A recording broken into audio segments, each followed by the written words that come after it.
নিজেকে বড় মনে করা এটা শয়তানের স্বভাব। কার স্বভাব? বিনয়ী হওয়া এটা নবীদের স্বভাব। আল্লাহ তাআলা ফেরেশতাদেরকে বলেছিলেন উসজুদু লি আদম, তোমরা আদমকে সিজদা দাও।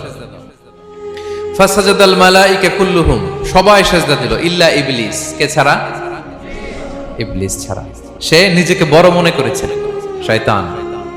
কিভাবে? সে লজিক খাটাইলো আল্লাহর সাথে। সে লজিক দিয়ে আল্লাহর বলে, আল্লাহ ক্বালা আনা খায়রুম মিনহু, আল্লাহ আমি কেন সিজদা দেব? আমি তো আদমের চেয়ে শ্রেষ্ঠ, আমি বড়। আল্লাহ বলতেছে তুমি বড়? কেমনে বড়? শয়তান বলে খালাকতানি মিন নার, আপনি আমারে বানাইছেন কি দিয়ে? আগুন দিয়ে। ওয়া খালাকতাহু মিন তিন, আর আদমকে বানিয়েছেন মাটি দিয়ে। কি দিয়ে?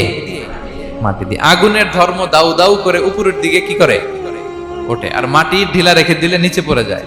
তো সে যুক্তি দিয়ে বলতেছে আল্লাহ ঊর্ধ্বগামী কোন জিনিস তো নিম্নগামী কোন জিনিসের কাছে মাথা নোয়াতে পারে? যুক্তি, মনে রাখবেন, যুক্তি সব জায়গায় খাটে।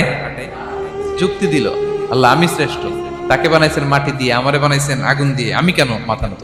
আমি বড়। আমি বড় বলার সাথে সাথে দৃশ্যপট পাল্টাই গেল। আল্লাহ বলে বের